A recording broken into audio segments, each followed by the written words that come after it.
Salam, saya akan mengulas sedikit, ikut memberikan pendapat terhadap keinginan Presiden Indonesia menjalin hubungan diplomatik, artinya membuka kedutaan besar Israel di Jakarta, di Indonesia. Saudara, berkait dengan itu, dalam berita yang paling terbaru ini, Presiden Prabowo menyatakan Indonesia membuka peluang menjalin hubungan diplomatik dengan Israel apabila mereka itu mengakui kemerdekaan Palestina. Pernyataan Prabowo disampaikan saat menghadiri konferensi pers dengan Presiden Prancis Emmanuel Macron di Istana Merdeka 28 Mei, sehari yang lalu, kalau 2 hari yang lalu. Jadi begitu negara Palestina diakui oleh Israel, Indonesia siap untuk mengakui Israel sebagai teman di kancah internasional. Karena menurut Pak Prabowo, Presiden Indonesia, solusi 2 negara itulah jalan satu-satunya untuk memperbaiki hubungan diplomatik Indonesia dan Israel. Saudara, memang pendapat itu sudah diakui sejak zaman Gus Dur, ingin membangun dan membuka peluang itu, tetapi Gus Dur ditolak oleh kaum yang keras, Muslim yang keras, dan juga ditolak oleh orang-orang yang pro-Palestina di Indonesia. Demikian juga saya sering berpendapat bahwa satu-satunya untuk memperbaiki ekonomi Indonesia adalah dengan membuka kedutaan besar di Indonesia, yaitu kedutaan Israel. Tetapi saya nggak perlu lagi untuk menunggu Israel mengakui Palestina sebagai negara dan kemerdekaan Palestina itu nggak diakui oleh Israel. Biarin aja. Itu urusan Palestina dengan PBB dan kekuatan yang lain. Silakan. Tetapi apakah Palestina dengan kemerdekaannya itu akan mampu mandiri, sementara makan, minum, dan kehidupan Palestina sendiri itu 80% itu dari luar, bantuan dari negara-negara lain. Jadi begitu Pak Prabowo. Kalau saya langsung aja sekarang Pak Prabowo, ya, jangan seperti kecurigaan-kecurigaan dari penasehat Presiden Palestina agar Indonesia hati-hati. Sekarang juga buka kedutaan itu agar negara-negara yang pro-Israel pun akan leluasa dan akan berani menanam investasi di Indonesia.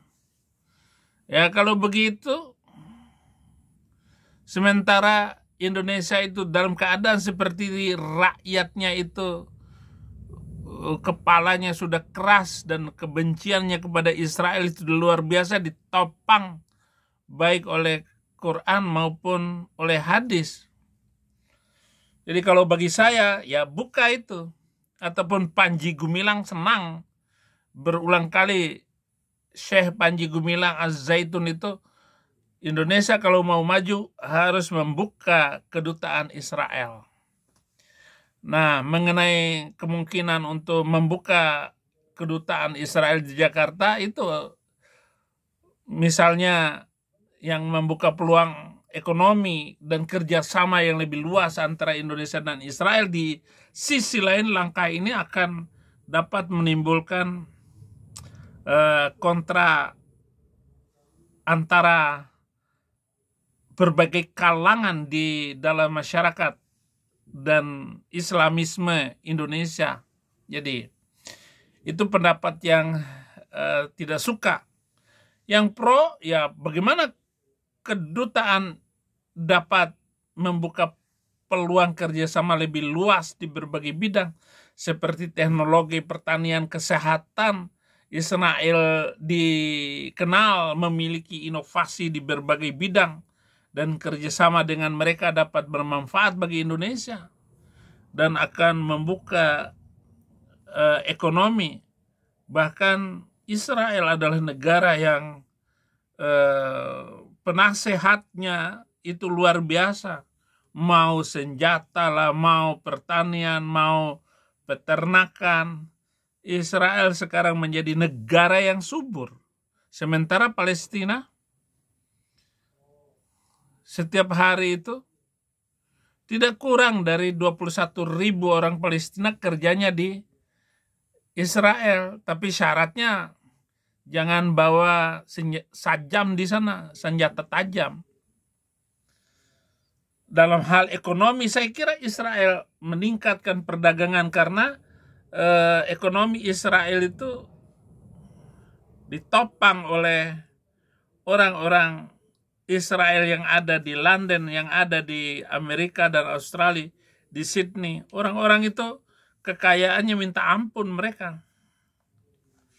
Terutama komunitas Yahudi yang ada di Washington maupun di New York. Tetapi kalau yang menolak, ya jelas itu yang celana cingkrang, jidat hitam, itu yang diributkan terus-menerus. Tetapi tentang elemen dari Islamis itu menentang Israel mungkin akan melakukan protes, menolak pembukaan kedutaan, dan risiko meningkatnya itu akan dapat dipandang sebagai peningkatan dukungan Indonesia terhadap Palestina. Itu akan kontradiktif. Nah, tinggal bagaimana ini saudara-saudara kita mendukung. Anda sebagai orang Indonesia mendukung nggak program Prabowo ini? Lah kalau dilihat dari kitab suci Al-Quran, Palestina itu tanah Yahudi, tanah Israel. Berdasarkan surat ke Al-Ma'idah ayat 21, wahai kaumku, kata Musa, masuklah ke tanah suci Palestina yang telah ditentukan Allah bagimu, dan janganlah kamu berbalik ke belakang karena takut kepada musuh. Nanti kamu akan menjadi orang-orang yang rugi. Jadi jelas sekali apakah Palestina itu milik siapa? Alkitab mengatakan milik Israel. Tetapi pada abad ke-7 muncullah kekuatan Islam yang menghabisi orang-orang Yahudi itu, yang menyerang itu, menyerang Israel, mengakui Palestina tanah Arab katanya. Dari mana tanah Arab? Karena Musa sendiri, ya kaum idkhulu al-ardal muqaddasah allati kataballahu lakum wala taruddu ala adbarikum fatanqalibu khasira. Maka kamu akan menjadi rugi dan